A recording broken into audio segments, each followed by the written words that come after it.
내일로 이제 시작되게 되었습니다.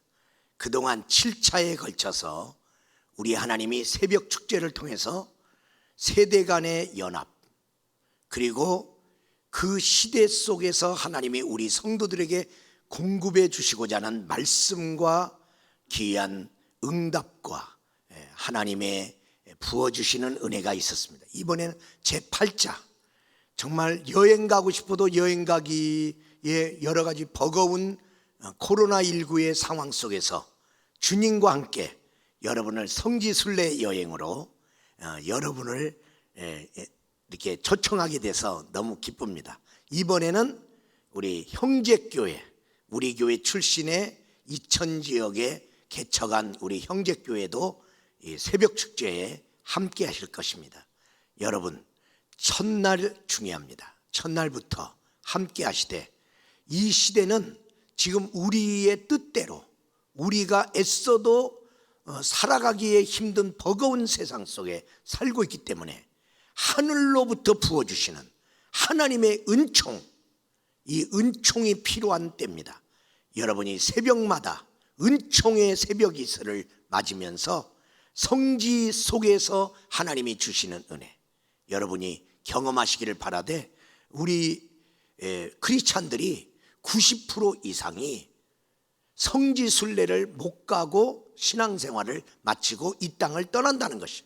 그래서 이번에 여름 새벽에 시원하게 그 성지를 우리 교회로 끌어옵니다. 그래서 여러분과 함께 성지를 밟으면서 성지 속에 있는 하나님의 그 놀라운 은혜를 같이 누리고자 합니다. 할렐루야. 여러분이 일어나야 다음 세대들도 일어납니다.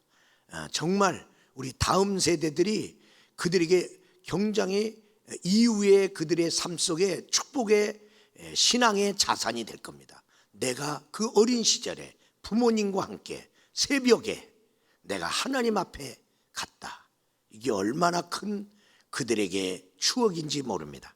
이번에도 그들에게 아름다운 추억을 만들어 주시기를 바랍니다. 저는 다니엘서를 6월 달에 마치면서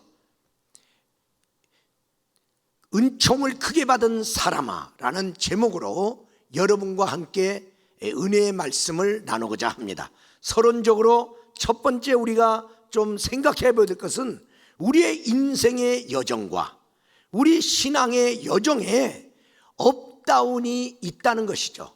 늘 잘되고 상향곡성만 긁고 살지는 못했다는 거예요. 하물며 하나님을 믿는 신앙의 여정에도 여기 서 있는 목자도 늘 상향곡선으로 늘 충만하지는 못했다는, 슬럼프도 있었다는 것이죠. 우리의 인생은 이렇게 평탄치 않습니다. 그러나 평탄치 않은 세월을 지금까지 우리가 살아오면서 우리가 그래도 불구하고 한 걸음씩이라도 좀 버겁고 힘들지만은 우리는 전진하며 살아왔습니다. 신앙생활도 그렇게 여기까지 왔습니다. 지금 우리는 모든 면에서 실제적으로 다운된 상황 속에 있지만은, 이런 때도 우리 하나님이 우로부터 부어주시는 은총을 힘입어 금년에도 전진하는 한 해가 되기를 주의 이름으로 축원합니다. 두 번째로 좀 살펴볼 것은 우리가 경험하고 있는 코로나19의 사태는 문명적 전환기 시대를 가져다 주고 있다는 것이에요. 그냥 코로나19가 와서 잠시 동안 우리가 감염을 주의하면서 좀 생활적으로 억압을 받고 고통받다가 끝나는 게 아니라, 이것이 전 세계적으로 일어나면서 한 세기의 어떤 변화를 갖다 주는 문명적 전환기 시대를 맞고 있다는 것이죠. 생각해 봐야 될 것은 사람이 살고 있는 이 지구라고 하는 행성을 우리 인간은 지금까지 무분별하게 사용하였다는 거예요. 그리고 그러므로 인해서 결과적으로 생태계가 파괴되었고, 그 파괴된 후유증 속에 지금 우리는 생존의 삶의 터전의 위기를 겪고 있는 것입니다. 여러분, 왜 생태계가 파괴됐나요? 우리 인간이 마구잡이로 하나님이 주신 우리의 유일한 삶의 터전인 지구라고 하는 행성을 쓰레기더미로 만들어버렸어요. 지금 온난화로 인해서 인간들이 배출하고 있는 그 모든 대기가스로 인해서 남극과 북극에 그 많은 얼음들이 녹아가고 있고 물들이 오염됐고 산천이 오염됐어요. 그리고 우리 인간들이요, 동물들에게 먹여서는 안 될 것을 먹였어요. 풀을 먹고 살도록 만드는 그 짐승에게 풀을 먹이지 아니하고 사료를 먹이되, 사료에다가 그래도 고기를 갈아갖고 뼈를 갈아서 먹였어요. 왜?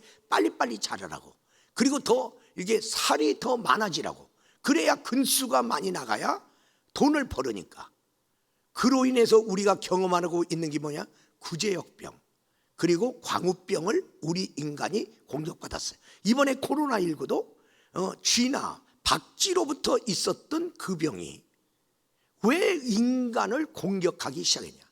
그러므로 이미 생태계가 우리로 말미암아 무너졌기 때문에 이후에 어떠한 새로운 질병이 나타날는지 예견될 수밖에 없는, 과거로 돌아갈 수 없는 그러한 시점에 우리가 살고 있다는 것이죠. 그리고 전염병이 주는, 코로나19가 주는 불안감, 두려움보다 그것을 생각하는 우리의 심리적인 불안감, 두려움이 더 크다는 것입니다. 우리는 부정적인 것에 대해서는 더 크게 생각하는 경향이 있습니다. 예컨대 내가 내쉬는 숨이 다른 사람에게 해칠 수도 있고, 다른 사람의 숨이 나에게 병이 될 수도 있다. 이런 불안한 상황 속에서 어떻게 우리가 가까이 밀접하게 우리가 관계를 맺고 살 수가 있느냐는 거예요. 그러다 보니까 사람과 사람 사이에 거리 두고 있고요, 그리고 내가 불특정한 딴 사람 만나러 가지도 않고, 내가 위험하다는 데 안 가고 뭐 이러면서 살아가고 있는 것이죠. 그렇기 때문에 이 시대는 공감과 공유의 가치를 서로 가꾸어 가야 되는 시대다. 여러분, 이 어려움을 같이 공감하고 상대방이 사람 만나는 걸 꺼리는 걸 알고, 그래서 그 사람을 보호하는 마음이라도 내가 답답하더라도 마스크를 쓰라는 거예요. 그 사람을 위해서라도 내가 거리감을 둬야 된다는 거예요. 그래서 서로가 이 어려운 시대를 공감하면서 서로를 배려해야 돼. 근데 나는 답답하니까 나는 마스크 안 쓸려. 주여 믿습니다. 그러면 상대방에게 위협을 준다는 것이죠. 두려움을 준다는 것이죠. 그리고 우리가 같이 살아가는 이 세상에 공유하면서 우리가 함께 살아가는 법을 만들어 가야 되는, 그래서 질서를 우리가 서로 지켜가는, 존중하는 마음이 있어야 우리가 생존할 수 있다는 거예요. 율라비스라고 하는 사람은 이런 말을 했습니다. 우리는 서로의 환경이다. 내가 상대방에게 위협을 주는 환경을 줄 수도 있고, 내가 저 사람이 나에게 살아가는 데 도움이 되는 환경을 줄 수도 있다. 내가 마음대로 돌아다닌다면, 감염된 자로서, 그러면 얼마나 많은 사람에게 생명을 위협하는 환경을 제공하는 사람이냐. 또한 내가 잘 질서를 지킴으로 인해서 다른 사람에게 살아가는 데 평안한 환경을 제공할 수 있다. 내가 아무리 혼자 잘해서 되는 게 아니라 우리 공동체가 같이 만들어 가야 될 우리의 그 공유된 이 영역, 이 우리의 예배 처소, 이 부분을 우리가 그렇게 안심할 수 있는 그러한 환경으로 만들어 가야 안심하는 환경이 되지. 우리가 서로 질서를 안 지키면 이 자리가 위험한 환경의 자리가 되고 마는 것입니다. 그래서 첫 번째로 우리가 좀 살펴볼 것은, 지금이라고는 이 현실과 또 지금이라는 이 현실을 지나서 미래의 현실은 어떻게 될 것인가. 우리는 이 현실에 대한 감각을 우리는 좀 알고 있어야 된다는 거예요. 지금 다니엘은 과거의 제국, 현재의 제국, 미래의 제국, 이 엄청난 제국들의 소용돌이 속에서 정말 망할 것 같지 않았던 바벨론의 제국, 이 제국이 망하네요. 그리고 또 엄청난 제국인 메디아와 페르시아 제국이 나타나네.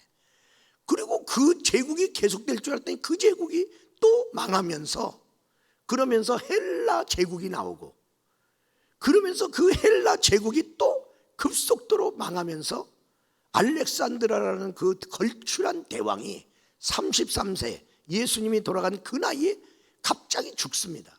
죽으면서 헬라나라는 거대한 나라가 그를 바치고 있었던 네 왕 장군에 의하여 네 왕조로 또 왕국이 나눠진다는 사실이죠.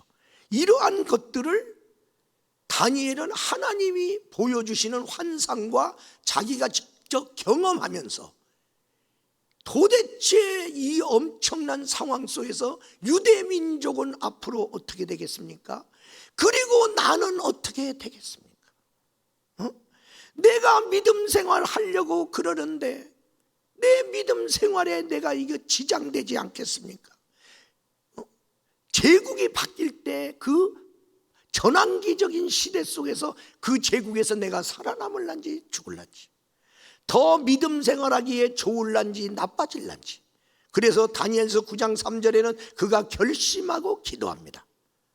지금 우리가 알아야 될 것은 현대 사회는 불확실성의 세대이면서 바로 지금 코로나19로 인해서 우리는 더 증폭된 불확실성의 시대 속에 우리가 지금 살고 있다. 혹자는 그렇게 말했습니다. 지금 이 시대는 불확실성만이 가장 확실하다. 불확실한 것보다 더 확실한 것은 없다. 모든 게 불확실한 거예요. 우리나라는 어떻게 되겠습니까? 불확실해. 우리나라 경제는 어떻게 되겠습니까? 불확실해. 한국 교회는 어떻게 되겠습니까? 불확실해. 우리 교회는 어떻게 됩니까? 예배는 앞으로 어떻게 됩니까? 다 불확실해. 나 먹고 사는 문제는 어떻게 됩니까? 불확실하다.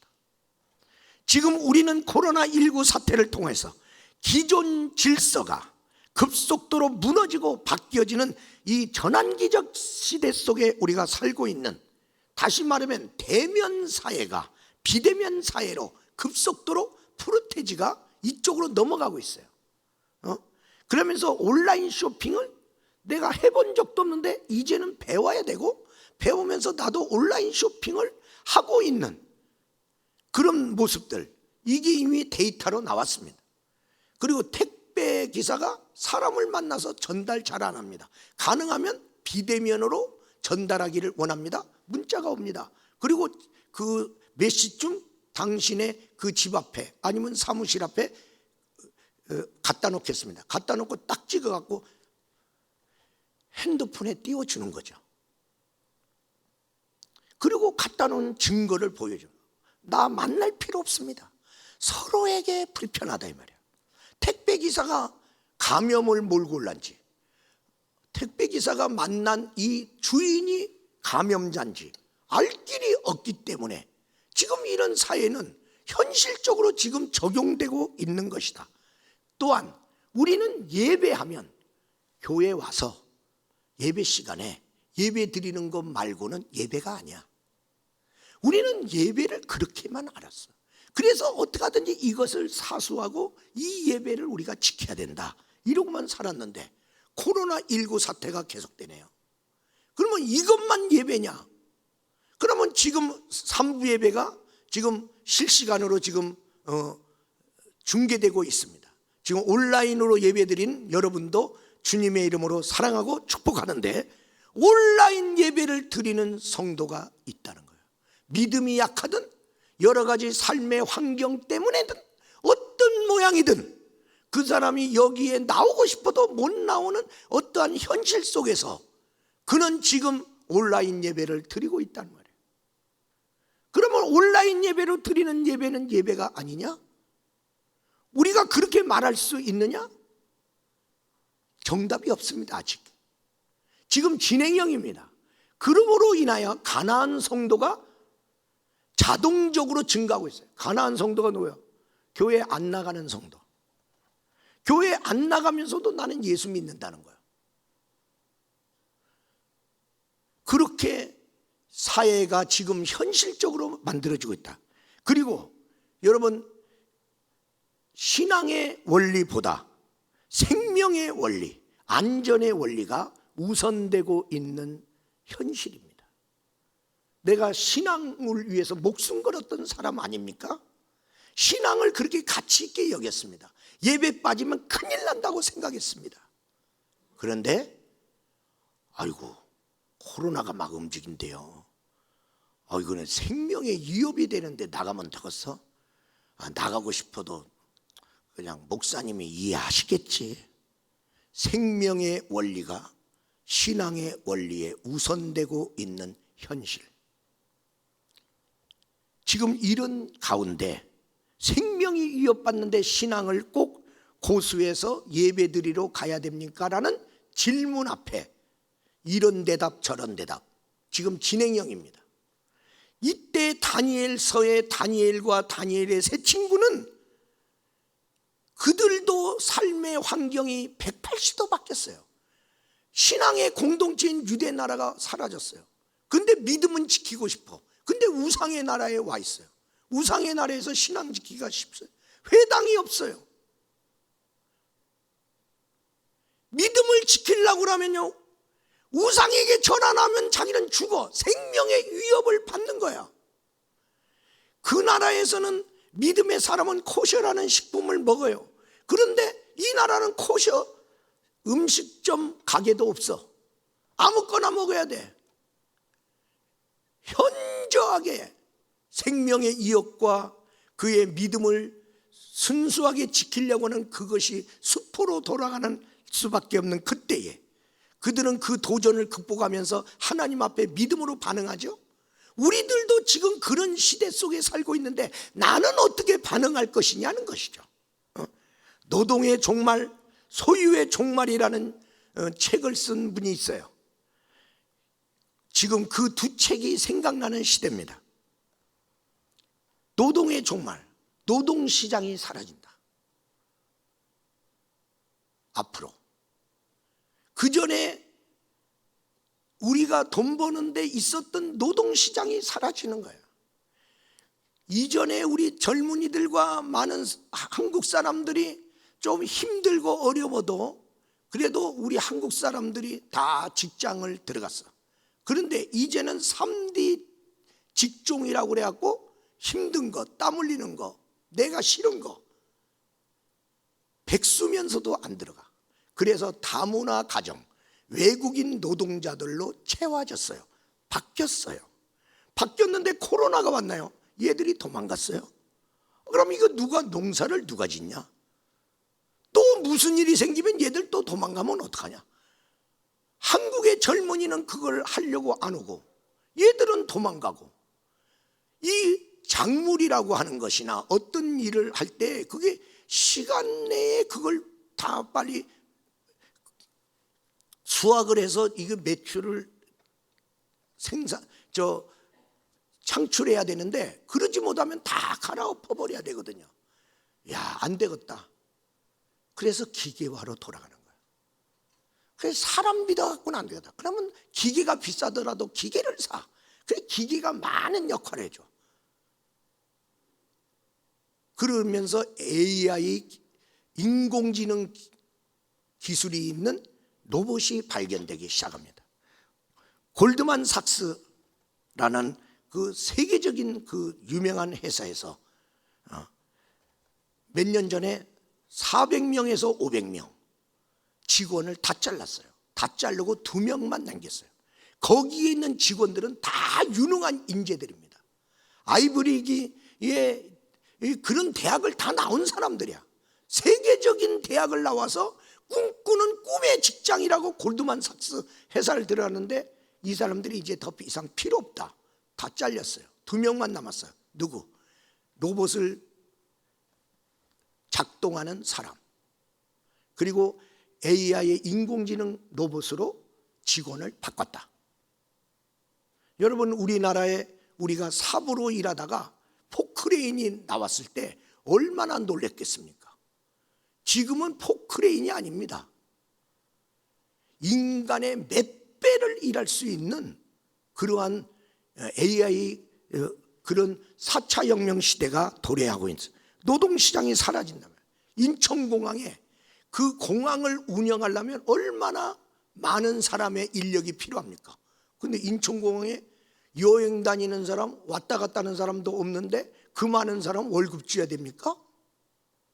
노동시장이 축소됩니다. 그러면 항공회사는 어떡합니까? 여행객이 있어야 비행기가 뜨는데 비행기는 안 뜨네. 비행기를 안 뜨면 비행장에 그게 하루 주차하는데 주차비가 얼마인 줄 압니까? 비행기가 뜨고 내려서 왔다 갔다 해야 수입이 생겨갖고 주차비도 주는데 주차비는 엄청나게 비싼데, 여러분 자동차 하나 월세면 월 주차비가 얼마입니까? 비행기는 얼마입니까? 요트비는 얼마입니까? 지금 항공에서 난리가 났습니다. 그러면서 비행사 월급 줘야지, 스튜어디스 월급 줘야지, 그 수리공하는 사람들, 그 기능공들 다 줘야죠. 거기 붙어있는, 그리고 또 사무직원들 다 줘야죠. 뭘로 이들을 언제까지 줘야 됩니까? 그러면 쉽게 말하면 항공회사에 그 비행기가 뜬다. 그러면 500명, 1000명, 뭐 몇 명이든, 그러면 거기에 맞춰서 멀리 가면 두 끼 먹고 또 어떤 데는 세 끼 먹을 때도 있고, 그러면 또 가까운 데는 한 끼 먹는데, 그러면 그 음식을 비행기에다 대주는 그 공장들이 있습니다. 그 업체들하고 계약을 맺었는데 비행기가 안 뜨네. 그러면 음식을 만들 이유가 없잖아요. 못 만드는데 그럼 만들려고 거기 직장 다니는 사람은 어떡하라는 거예요? 언제까지 그냥 월급 주겠어요? 자르는 거예요. 노동시장에 종말이 오고 있습니다. 지금 이런 변화가 오고 있는데 게을르게 사는 사람에게 내 자리가 있겠습니까? 자기를 업그레이드하지 않는 사람에게 자기의 생존의 일자리가 있겠냐, 그 말이에요. 소유의 종말. 옛날에는 많이 가지면 살기가 편했고요, 많이 가지면 힘이 있어서 좋았어요. 소유의 종말. 이제 많이 갖는 게 중요한 게 아니다. 이제는 접속사회가 되었기 때문에 데이터를 그 인터넷의 밥이고 제4차 산업의 밥입니다. 누가 데이터를 많이 갖고 있느냐, 그 사람 밥을 많이 갖고 있는 거야. 그 사람이 돈 버는 거야. 근데 데이터전인데 누가 데이터를 다 모아놨어. 어떤 플랫폼에 모아놓으면요, 누가 들어가냐, 접속을 하면 그게 내 거다. 내 거 만들 필요가 없어. 저거 내 거 아닌데 내가 접속하면 내 거 되는 거야. 그래갖고 그걸 쓰는, 나는 공짜예요. 여러분이 네이버 검색할 때 공짜지 돈 냅니까? 다음 유튜브 돈 냅니까? 안 내잖아요. 그럼 그들은 그거 모아놓은 사람은 뭘 먹고 살아? 접속자가 많으면 거기에 광고가 뜨기 시작하는 거야. 그럼 광고비로 먹고 산다. 그리고 어떤 때는 다른 어떤 회사가 데이터를 달라고 그러면 그 회사 데이터 주는 바람에 돈을 먹고 산다. 근데 우리는 그냥 그냥 접속만 하면 내 것이 되는 거야. 우리 사랑하는 여러분, 우리 교회에 지금 여기 오프라인 예배로 예배의 자리에 오신 분, 여러분은 내가 이렇게 교제가 되고 내가 알아. 그런데 지금 우리 교회 예배가 유튜브에 올라가 있어요. 누가 들어왔는지 나는 몰라. 근데 접속해서 내 설교를 자꾸만 듣는 거예요. 우리 교회 예배의 은혜를 받는 거예요. 또 들어왔더라. 이 사람 우리 교인입니까? 아닙니까? 아니, 이 사람이 맨날 우리 교회 거기 들어와서, 그래서 소속교인과 접속교인이라는 신조어가 필요한 시대냐. 그리고 이 사람이 접속하면서 은혜 받더니 거기에 써있는 온라인 헌금 계좌를 보더니 자기가 은혜 받았다고, 감동받았다고, 거기에다가 헌금 안 해요. 그럼 우리 교회로 들어오거든요. 그 사람 우리 교인입니까? 아닙니까? 우리 교회 예배에 참여하고 우리 교회에다 헌금해 주는 그 사람이 교인이냐 아니냐.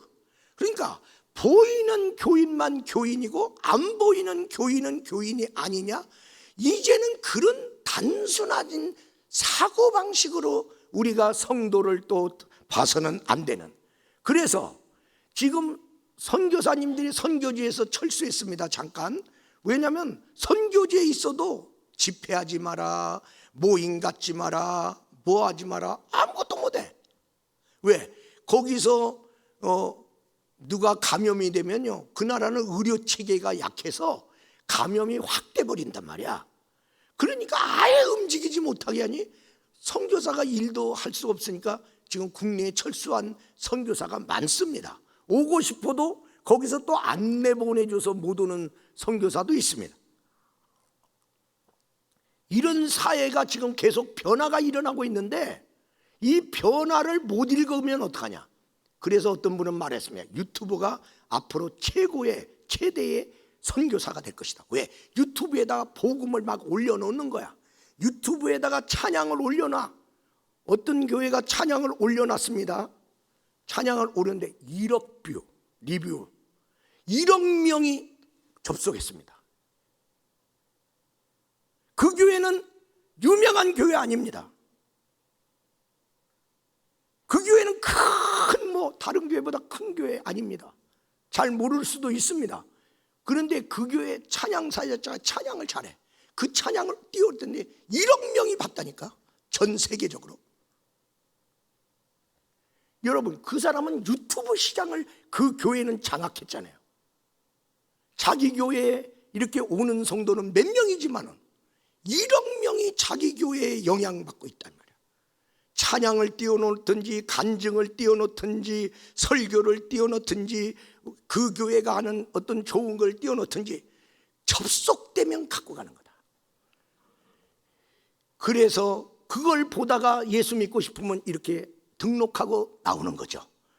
두세 달 보다가 나도 교회 가야 되겠다 오는 거죠. 그 교회 가고 싶다 그러면 오는 거예요. 그러므로 그냥 이제는 안 옵니다.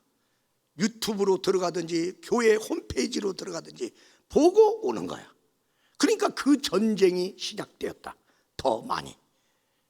두 번째로 은총이 필요한 시대가 되었습니다. 이런 불확실한 시대, 이제 급속도로 바뀌어져 가는 이 시대에 은총이 필요한 이 시대, 우리가 인간적인 삶을 살아가려고 하면 생명의 원리와 자유의 원리를 가지고 이것이 인간적인 삶이 형성된다고 한나 아렌트라고 하는 사람이 말을 했는데, 다시 말하면 우리 인간은 살기 위해서 산다는 거죠. 죽기 위해서 사는 사람 없다. 그러면 사는데 더 인간답게 살려면 자유가 있어야 된다. 그렇기 때문에 자유가 아니면 죽음을 달라 할 정도로 자유가 그렇게 귀한 거예요. 왜? 사람은 억압받고 사면서 나 행복해요. 그런 사람 아무도 없어.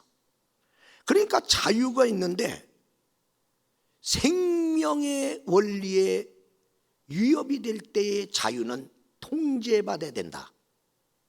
제한돼야 된다. 우리가 경제를 해요. 그러면 우리가 먹고 살기 위해서 경제하는데 돈 벌러 나가고 막 어디 사업하러 가는데 코로나에 감염될 것 같아. 그러면 내가 돈 벌러 가고 싶어도 내가 스스로 절제한다. 자유가 통제되는 사회로. 왜? 생명을 위하여. 그러면 신앙생활 나 잘하고 싶어. 잘하고 싶은데 여러 가지로 생명의 위협이 오는 것 같으네. 그러니까 그것도 자제하고 통제되고 있다. 병사냐 아사냐, 코로나에 감염돼서 병 걸려 죽을 것이냐, 코로나 감염이 두려워 꼼짝 않고 있다가 굶어 죽을 것이냐, 병들어 죽을 것이냐, 굶어 죽을 것이냐. 그냥 코로나 때문에 안 움직이면 먹고 살기가 어렵고, 먹고 살려고 나가면 잘못하면 코로나 걸릴 것 같고, 이러한 위기 상황에 믿음의 사람들아, 너희들은 어떻게 해야 되느냐? 어떻게 선택하고 어떻게 행동해야 되냐? 다니엘은 어떻게 선택하고 결단했습니까? 그는 큰 전쟁의 상황, 제국이 막 바뀌고 앞으로 막 큰 역사를 볼 때 그는 어리벙벙했어요. 저런 가운데 어떻게 우리가 신앙생활하고 어떻게 살아갈 수 있습니까? 너무나 슬펐다고 성경은 써 있고 먹는 것까지 포기했다고 그랬어요. 크게 떨고 도망하여 숨었느니라. 그리고 내 몸에서 힘이 빠졌다. 여러분 열심히 살려고 하는데 되는 게 없네. 그러면 힘이 빠지죠. 다니엘은 앞으로 될 일을 바라보면서 힘 한번 못 피고 죽겠네. 그러다 보니까 힘이 빠졌어요. 아름다운 빛, 생기가 사라지고 얼굴이 썩은 그런 잿빛처럼 바뀌었다고 그는 말하고 있어요. 바로 그때 그는 이대로 죽는 게 아니라 그때 결단한 게 뭐냐? 하나님 앞에 엎드려 수모라를 엎드려 회개하면서 내가 지은 죄와 내 민족이 지은 죄로 오늘날의 이 상황을 맞이하였나이다. 하나님, 우리의 죄를 회개합니다. 그러면서 하나님, 이 땅의 사람들 중에 지금 허거리고 웃는 사람 어디 있습니까? 괜찮다는 사람 어디 있습니까? 다 힘든데 이 상황을 해결할 분은 하나님밖에 없습니다. 하나님의 은총을 구합니다. 할렐루야. 하나님의 은혜를 구하기 시작했어요. 성경에 다니엘서 9장 17절에서 19절의 말씀해 보니까 17절, 주의 얼굴빛을 주의 황폐한 성소에 비치시옵소서. 하나님, 주님의 성소가 황폐해지기 시작했습니다. 믿음의 사람들이 교회에 안 모이기 시작했습니다. 하나님, 우리 교회는 어떻게 되나요? 하나님, 우리 교회를 향하여 주의 얼굴빛 비춰주세요. 기도하고 있는 거예요. 그 다음에 18절에 보니까 우리가 하나님 뜻대로 살았기 때문에 하나님 우리를 도와주세요. 하나님 우리를 축복해 주세요. 그것이 아니라, 우리의 공의로움이 아니라 오직 우리는 부족하고 잘못 살았지만은 하나님 불쌍히 여기사, 긍휼히 여기사 하나님 우리 기도를 들으시고 도와주세요. 19절에 그는 외칩니다. 따라서 합시다. 주여 들으소서, 주여 용서하소서, 주여 행하소서, 주여 지체하지 마소서. 하나님, 우리가 잘못 사는 것도 있지만은 회개합니. 하나님 내 기도 들어주시고 우리 잘못한 건 용서해 주시고 하나님 이 어려운 상황을 해결할 수 있도록 하나님이 일해 주세요. 행해 주세요. 하나님 늦으면 안 돼요. 우리는 오래 못 기다려요. 지체하지 마소서 하고 다니엘이 막 기도합니다. 기도했더니 다니엘서 9장과 10장에 3번이나